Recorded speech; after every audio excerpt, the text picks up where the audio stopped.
apa kabarnya hari ini? Niko pengen ngucapin selamat tahun baru. Coba Niko pengen nyanyi satu lagu musik. Niko pengen nyanyi Kudaki-daki.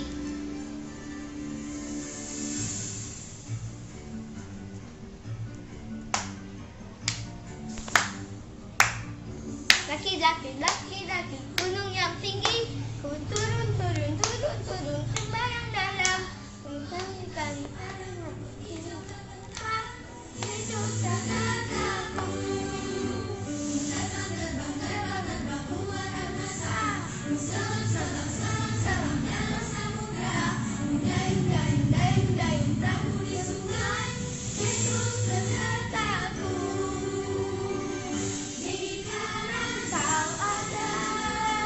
Di kiri kau ada, di atas dan di bawah kau ada, di dunia kau ada, di dunia kau ada.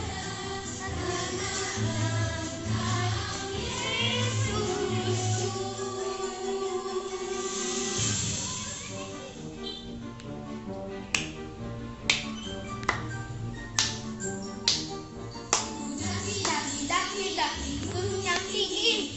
Turun, turun, turun, turun, sembayang dalam. Kali-kali pada rumput hidup terbentang. Hidup tak takut. Di kanan kau ada, di kiri kau ada, di atas dan di bawah kau ada, di dunia kau ada, di dukaku kau ada, dan kau Yesusku.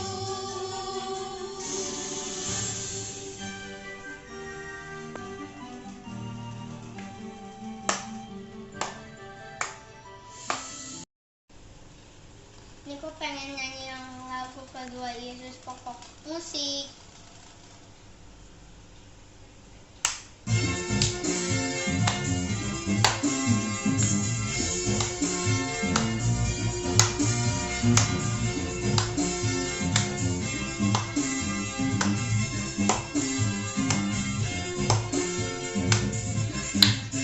Yesus pokoknya, tinggallah di dalamnya, tinggallah di dalamnya. Yesus pokoknya.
tetap setia untuk melayanimu.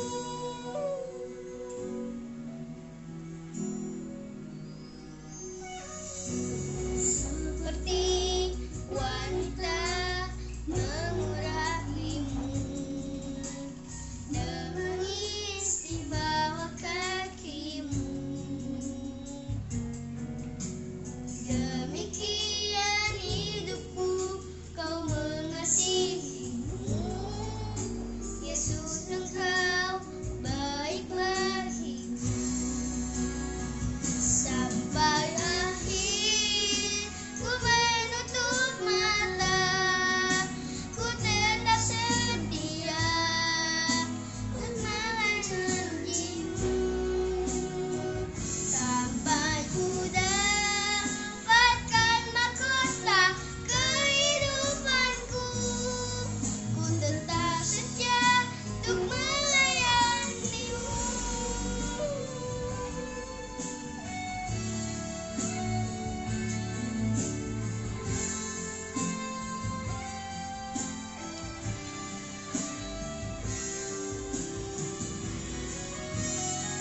Sampai akhir ku menutup mata, ku tetap setia mematuhi janjimu. Sampai kau dapatkan mahkota kehidupanku, ku tetap setia untuk melayanimu. Ku tetap setia untuk melayanimu.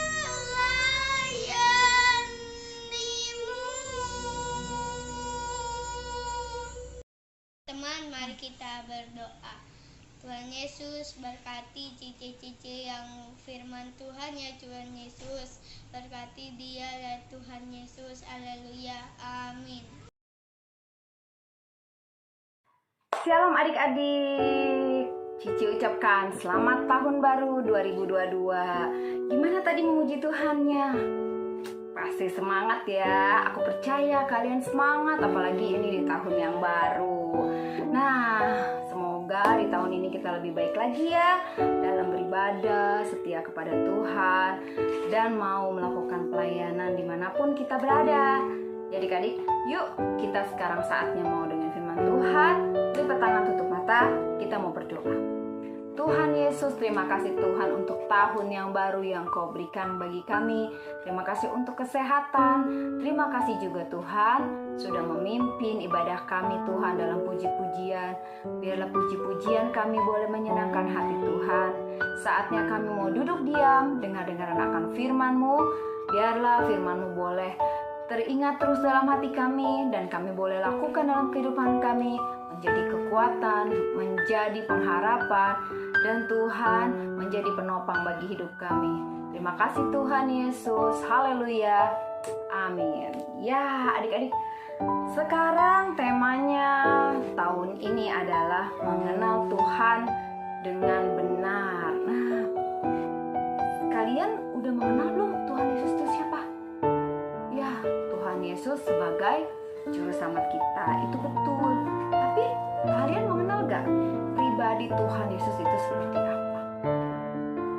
Kita bisa tahu mengenal Tuhan Yesus dengan benar ketika kita mengalaminya bersama Tuhan dalam kehidupan kita.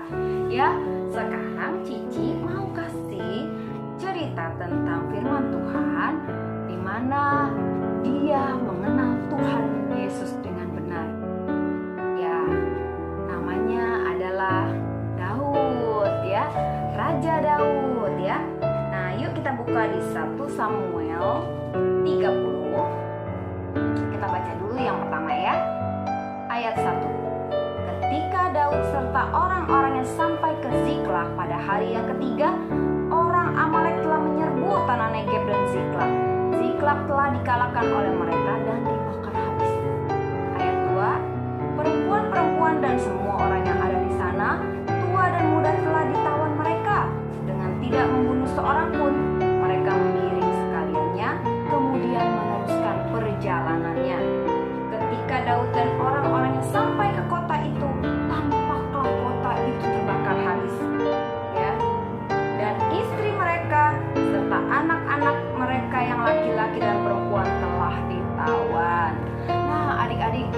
ketika Raja Daud kembali ke kotanya, itu Raja Daud menemui kota Ziklag yang mereka tinggalin itu sudah terbakar habis.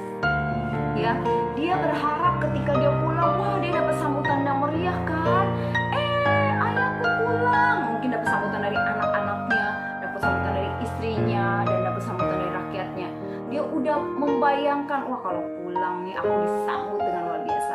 Tapi ternyata adik-adik, kota itu sudah terbakar habis.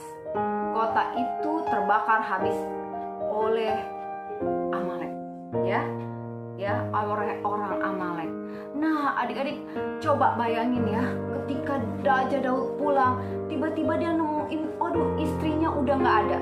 Kedua istrinya diambil, dibawa, ditawan ya. Anak-anaknya juga, dan semua yang perempuan-perempuan dan anak-anak juga dibawa. Wah, syok banget ya. Syok banget ya jadi Raja Daud. Terus udah gitu, di ayat 4 lalu dikatakan begini. Lalu menangislah Daud dan rakyat yang bersama-sama dengan dia, dan dengan nyaring sampai mereka tidak kuat lagi menangis. Ya. Nah, di sini di ayat 5 dikatakan juga kedua istri Daud ditawan, yakni Ahinoam perempuan Yizreel dan Abigail bekas istri Nabal orang Karmel itu. Wah, Daud kurang apa ya? Daud itu orang yang nurut sama Tuhan. Daud itu dengar-dengaran sama Tuhan. Daud juga selalu melakukan perintah Tuhan. Daud juga orang yang benar-benar taat. Tapi kok Tuhan izinin ini terjadi ya? Kok Tuhan izinin ya semua perempuan dan anak-anak itu ditawan orang Amalek? Tuhan izinkan ya itu terjadi. Kenapa ya adik-adik? Wah, kadang-kadang dalam kehidupan kita juga begitu ya. Aduh Tuhan, aku kan udah rajin gereja, aku kan udah rajin sekolah minggu, aku kan udah rajin pelayanan. Kok kenapa Tuhan, aku mau sepeda aja aku nggak dapet ya. Aku udah berdoa setiap hari, tapi kok Tuhan belum kasih aku sepedanya. Aku udah berdoa Tuhan tiap hari, aku kepengen rumah yang bagus, tapi kok Tuhan belum kasih ya. Atau misalnya, kok Tuhan kenapa aku dibenci teman-teman, misalnya begitu ya. Kadang dalam kehidupan kita perjalanannya nggak kayak jalan tol ya, lancar terus. Jalan tol aja kadang suka macet ya. Nah, kadang dalam kehidupan kita juga begitu.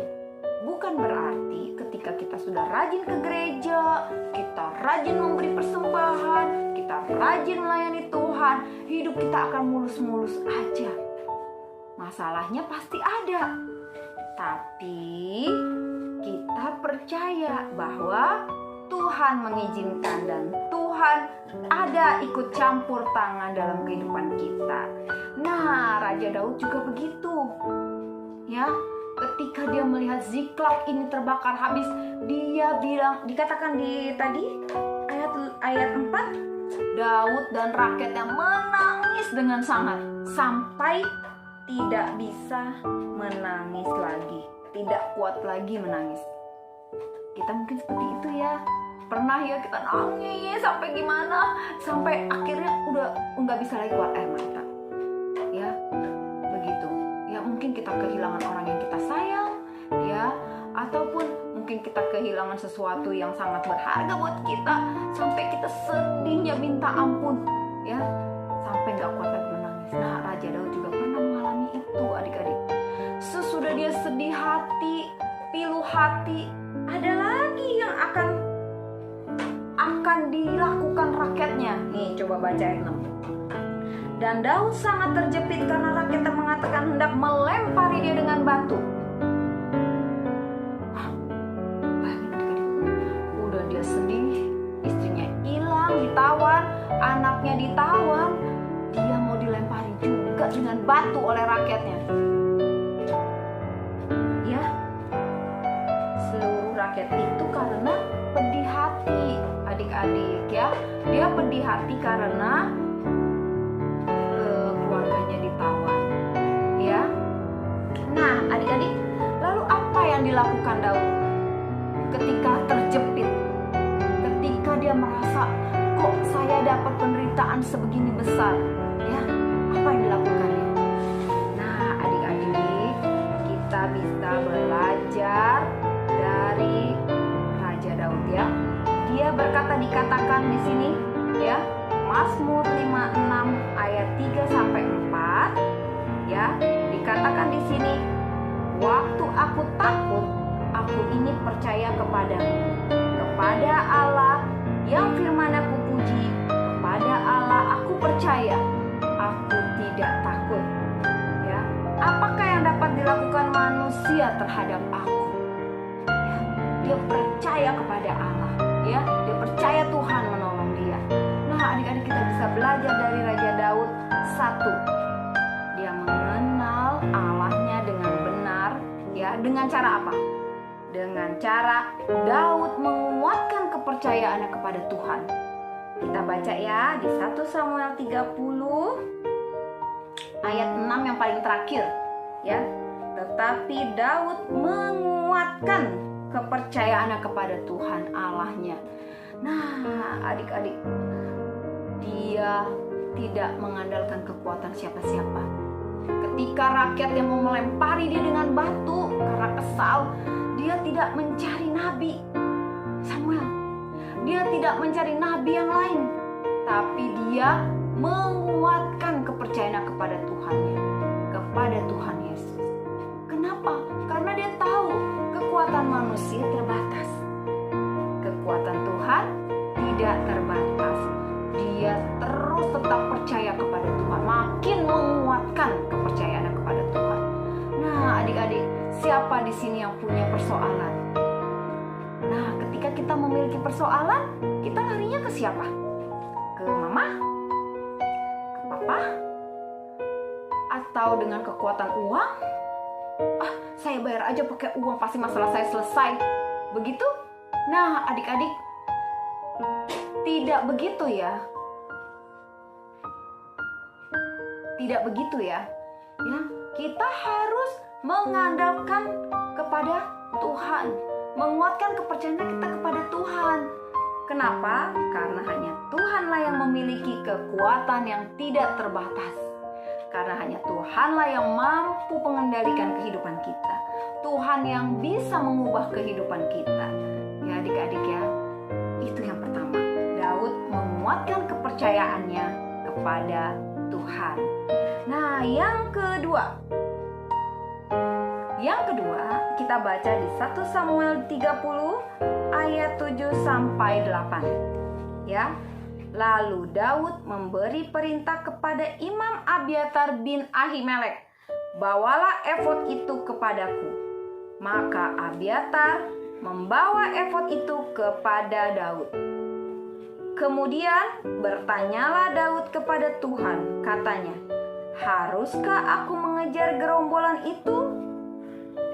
Akan dapatkah mereka kususul? Dan ia berfirman kepadanya, kejarlah, sebab sesungguhnya engkau akan dapat menyusul mereka dan melepaskan para tawanan. Nah, adik-adik, ketika kita memiliki persoalan atau penderitaan seperti Daud, Daud bertanya kepada Tuhan, Tuhan, apa yang harus aku lakukan? Ya, nah, adik-adik, itu gak? Ya, ketika kita memiliki persoalan, ada bertanya gak sama Tuhan? Tuhan, aku harus apa nih Tuhan? Aku harus apa nih Tuhan? Apakah aku harus melakukan tindakan A atau B? Nah, adik-adik, kita bisa belajar seperti Raja Daud, ya. Bertanya kepada Tuhan, apa yang harus aku lakukan Tuhan? Pertama-tama yang dilakukan adalah menguatkan kepercayaannya kepada Tuhan. Dan kedua, bertanya apa yang harus dia lakukan. Ketika Tuhan bilang, kejarlah, maka kamu akan dapat melepaskan para tawanan. Artinya apa? Artinya Tuhan menjanjikan kemenangan. Yeay, ketika kita bertanya kepada Tuhan, Tuhan pasti akan memberikan kita kemenangan, adik-adik. Ya. Nah, yang terakhir, yang ketiga. Daud melangkah dengan iman. Ya, ketika tadi di ayat 8 Tuhan berfirman kepadanya, "Kejarlah, sebab sesungguhnya engkau akan dapat menyusul mereka dan melepaskan para tawanan." Nah, ketika dibilang suruh kejarlah, kalau kira-kira Daud diem, nggak pergi mengejar, akan lepas gak tawanannya? Akan dapat lagi gak istri dan anaknya? Nggak dapet, ya. Tapi karena ketika dia dengar perintah Tuhan dan dia melakukannya dengan iman, dia berjalan dengan iman, dia mengejar, akhirnya kemenangan itu dia peroleh. Dia ikutin kata Tuhan, dia bertindak, ya. Jadi ketika kita memiliki iman, itu baru akan terbukti ketika kita bertindak, ya, bertindak. Jadi Daud mengejar para orang Amalek itu dan bisa melepaskan tawanan. Dia memegang janji Tuhan. Nah, adik-adik, ketika kita ada dalam penderitaan atau persoalan, kita harus bertindak dengan iman. Ketika kita sudah bertanya sama Tuhan, Tuhan sudah memberikan jalannya, kita harus berjalan, melangkah, bertindak dengan iman. Karena ketika kita melangkah, disitulah Tuhan akan menepati janji-janjinya. Melangkah dengan iman, ya adik-adik ya. Nah, di Ibrani dikatakan begini, Ibrani 11 ayat 6. Tetapi tanpa iman tidak mungkin orang berkenan kepada Allah. Sebab barang siapa berpaling kepada Allah, ia harus percaya bahwa Allah ada, dan bahwa Allah memberi upah kepada orang yang sungguh-sungguh mencari Dia. Ya, orang yang sungguh-sungguh mencari Dia seperti Raja Daud, Tuhan akan memberikan upahnya. Nah, adik-adik, ya, bagaimana nih dengan kita? Ya, setiap kehidupan, setiap perjalanan hidup adik-adik, apalagi nanti adik-adik masih panjang ya untuk mencapai cita-cita, pasti ada persoalan, pasti ada tantangan, pasti ada kesulitan, ada penderitaan. Nah, belajar seperti Raja Daud, ya. Pertama, taruhlah kepercayaan kita, kuatkan kepercayaan kita kepada Tuhan. Yang kedua adalah bertanya kepada Tuhan. Tuhan mau apa dalam hidup saya? Tuhan, gedenya nih saya mau jadi apa ya Tuhan ya?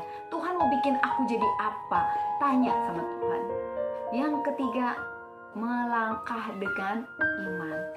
Tuhan, saya mau jadi pilot, tapi biayanya gede, bisa miliaran kuliah. Melangkah dengan iman, ya.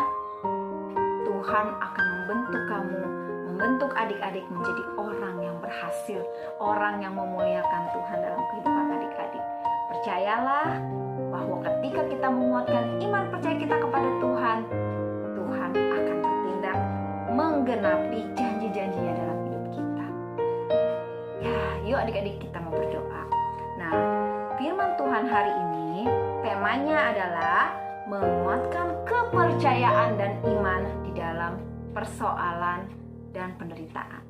Ya, yuk kita lipat tangan, tutup mata. Tuhan, terima kasih untuk firman-Mu Tuhan. Kami mau Tuhan di tahun 2002 dan seterusnya, kami mau menguatkan kepercayaan kami kepada Tuhan. Kami mau bertanya kepada Tuhan untuk langkah hidup kami, dan kami mau bertindak dengan iman Tuhan, berjalan bersama Tuhan. Kami percaya masa depan kami ada cemerlang di tangan Engkau. Kami percaya Tuhan membentuk hidup kami untuk dapat memuliakan Tuhan. Terima kasih Tuhan Yesus. Kami mau ingat dan kami mau lakukan firman-Mu dalam kehidupan kami. Terima kasih Tuhan. Haleluya. Amin. Selamat hari Minggu. Tuhan Yesus memberkati.